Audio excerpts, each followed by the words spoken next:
बिस्मिल्लाहिर्रहमानिर्रहीम। अस्सलाम वालेकुम नाज़रीन, आप यूट्यूब चैनल देख रहे हैं। मैं इमरान खान हूँ।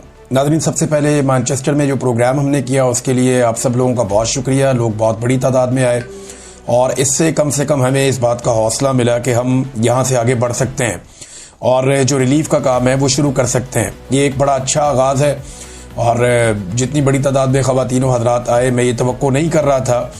इससे हमें बड़ा हौसला मिला है। और अभी जो नेक्स्ट प्रोग्राम है वो हमारा ब्रेडफोर्ड में है।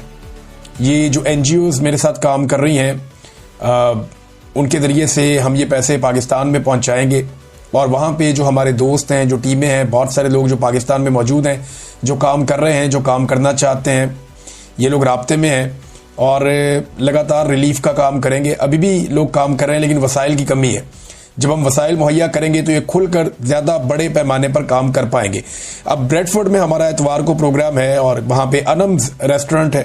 शाम 6 बजे से लेकर रात 9 बजे तक हम वहाँ पे फंड रेजिंग के लिए सारे इकट्ठे होंगे और बहुत जल्दी अपने हमवतनों के लिए हम एक टेलीथॉन करेंगे सारे मिलकर। बहुत सारे लोग हमारे साथ मौजूद होंगे। ये 2-3 दिन हम करेंगे टेलीथॉन क्योंकि बहुत सारे लोग अकाउंट्स की तफसीलात मांग रहे हैं और ये जो अकाउंट जिन पे हम फंड कलेक्शन करवा रहे हैं कुछ NGOs के लिए, ये मौजूद है। यहाँ पे आप मेरी स्क्रीन पे भी देख सकते हैं। तो यहाँ पे आप फंडिंग कर सकते हैं और ये फंडिंग जो है वो पाकिस्तान में सैलाब मुतासरीन के मकसद के लिए है और वहीं पे इस्तेमाल होगी। जो चीज़ें अभी तक हमें पता चली हैं वहाँ पे लोगों को चाहिए। हम आपसे अपील भी करेंगे जो लोग पाकिस्तान में मौजूद हैं वो चीज़ें मुहैया करें। बिस्तरे और कपड़े भी चाहिए होंगे, मच्छरदानियाँ हैं, खैमे हैं, पका पकाया खाना है, राशन है, दवाइयाँ हैं, फिर मेडिकल कैंप्स जो हैं वो लगाने पड़ेंगे। चारे की बहुत बड़ी मिकदार में ज़रूरत है और ये चारा दूर से ट्रैवल करके लाना पड़ेगा क्योंकि जिन इलाकों में सैलाब आ गया वहाँ पे तो चारा अवेलेबल नहीं है क्योंकि चारा रोज़ के रोज़ ये लोग काटते हैं और इस्तेमाल करते हैं। अब इन इलाकों में तो चारा अवेलेबल नहीं है, जहाँ अवेलेबल है वहाँ से लाना पड़ेगा। और इस वक्त जानवरों का सर्वाइवल एक बड़ा मसला है। याद रखिए कि चनाब, रावी और इसके साथ जो आपका सतलुज है, इसके जो किनारे हैं ये गाय भैंसे पालने के हवाले से, मवेशियों के हवाले से ये बड़े मशहूर हैं। यहाँ पे जो देहात हैं और जो शहर हैं यहाँ पे बड़ी मशहूर गायों की, भैंसों की नस्लें होती हैं और ये दूध की प्रोडक्शन का एक बड़ा हब है पाकिस्तान का। तो यहाँ जो जानवर हैं उनको बचाना बहुत ज़रूरी है और इस हवाले से हमने सर्वे शुरू करवाया। हम देखते हैं कि हम कहाँ कहाँ से चारा इकट्ठा करके पहुँचा सकते हैं। उतना चारा तो नहीं मिलेगा जानवरों को, लेकिन उन्हें सर्वाइव अगर वो कर जाते हैं ये 2-3 महीने और ये वो टाइम निकाल जाते हैं तो फिर वापस चीज़ें रूटीन की तरफ आ सकती हैं। इस वक्त ज़रूरी ये नहीं है कि प्रोडक्शन हो दूध की, इस वक्त ज़रूरी ये है कि जानवर कम से कम सर्वाइव कर जाएं। अब नाज़रीन, इमरान खान साहब का वो ट्वीट या वो ख़बर जो अलीमा खानम बाहर जेल के खड़ी होकर दे रही थी कल, तो उनके ऊपर एक अटैक किया गया। अटैक वाले मामला पे मैं आता हूँ, कुछ चीज़ें और पता चली हैं। लेकिन सबसे पहले इमरान खान साहब का वो स्टेटमेंट जिससे रियासत डरती है और वो इस तरह के हथकंडे इस्तेमाल करते हैं। इमरान खान का स्टेटमेंट है कि लोगों के मैंडेट पर डाका डालने वाले खौफ में मुब्तला हैं। इसी खौफ के बायस हम पर जुल्म बढ़ाया जा रहा है। मुझे और मेरी अहलिया को कैद तन्हाई में रखा गया है। हमें सिर्फ इस उम्मीद के साथ ज़हनी अजियत दी जा रही है कि मैं टूट जाऊंगा और अपने नज़रियात से पीछे हट जाऊं। मुझे तोड़ने की कोशिश का मकसद अवाम की आवाज़ दबाना है। ये वही तर्ज अमल है जो सकूत ढाका के वक्त याया खान का था। उसने भी सिर्फ अपने इक़्तिदार की तवालत की कोशिश में अंधा होकर अवामी आवाज़ को दबाने के लिए हर किस्म की फस्तायत बपा की और बिलाखिर मुल्क को तोड़ दिया।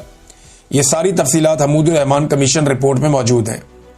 आसिम मुनीर भी अपने इक़्तिदार को तूल देने के लिए मुल्क में जुल्म कर रहा है और मुल्क को कमज़ोर कर रहा है।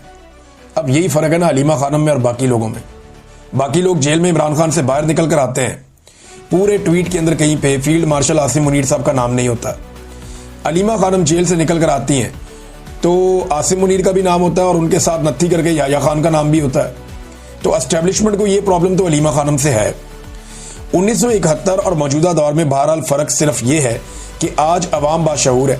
सोशल मीडिया ने तमाम हक़ाइक़ अवाम पर वाज़े कर दिए हैं और अवाम जुल्म के ख़िलाफ़ अपने हकूक़ के लिए खड़ा होना सीख चुकी है। यही वजह है ये जुल्म का निज़ाम जल्द ख़त्म होकर रहेगा। वक्त आ गया है कि अवाम की आवाज़ सुनी जाए। मुल्क में सैलाब की वजह से हर जानिब तबाही है।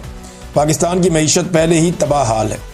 अब सैलाब की वजह से लोगों की फसलें, माल मवेशी सब डूब गए हैं, जिससे ज़राई मईशत मुकम्मल तबाह हो गई है और इसका असर पूरे मुल्क पर पड़ेगा।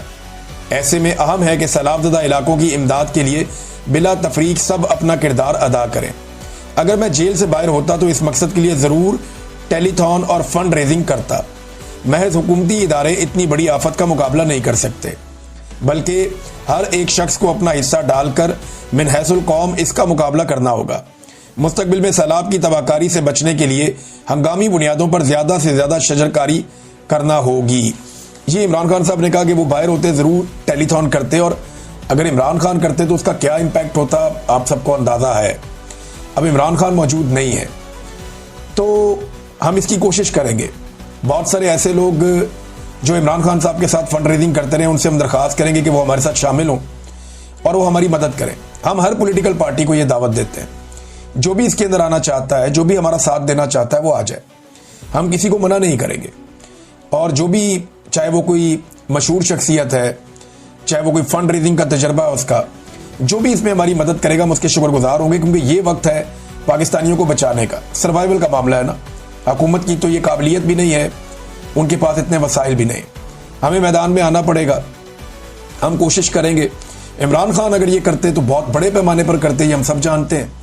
मेरे ख्याल में तो इस वक्त इमरान खान को एक टेलीथॉन के लिए सिर्फ बाहर निकालें फिर वापस बंद कर दें, तो आप उसका इम्पैक्ट देख लीजिएगा कि कितनी इमदाद इकट्ठी हो जाती है पाकिस्तानियों के लिए और कितने बड़े पैमाने पर इकट्ठी हो जाती है। आखिर में इमरान खान साहब ने इसी पैराग्राफ में कहा कि मुस्तकबिल में सैलाब की तबाहकारी से बचने के लिए हंगामी बुनियादों पर ज़्यादा से ज़्यादा शजरकारी करना होगी।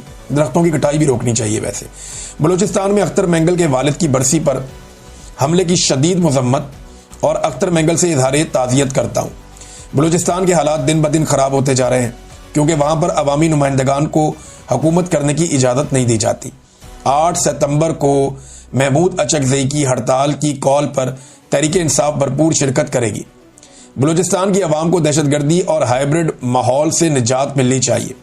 खैबर पख्तूनख्वा में तहरीक इंसाफ की हुकूमत को कमज़ोर करने के लिए वहाँ ऑपरेशन का आगाज़ किया गया है, जिसे खैबर पख्तूनख्वा हुकूमत को फौरी तौर पर बंद करवाना होगा।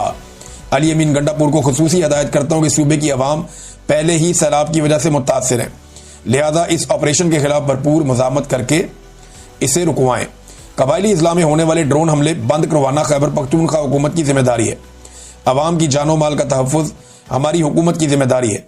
अफगानिस्तान में ज़ल्ज़ले पर मेरा दिल बहुत रंजीदा है और मुझे दुख है कि हम अपने मुसलमान भाइयों को ज़बरदस्ती मुल्क से बाहर निकाल रहे हैं, जबकि मुश्किल की इस घड़ी में हमें उनके साथ खड़ा होना चाहिए। खैबर पख्तूनख्वा हुकूमत को भी अपने अफगान भाइयों की मदद करनी चाहिए। ये पैगाम था जी इमरान खान साहब का, जो नहीं बाहर आने दिया जा रहा था, क्योंकि इमरान खान साहब डायरेक्ट तनकीद करते हैं आसिम मुनीर साहब पर, और उन्हें और एस्टेब्लिशमेंट को ये बात पसंद नहीं है।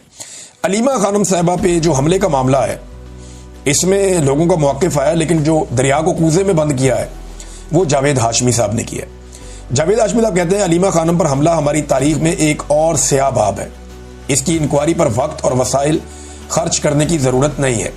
अस्करी क़यादत या फौजी क़यादत अपने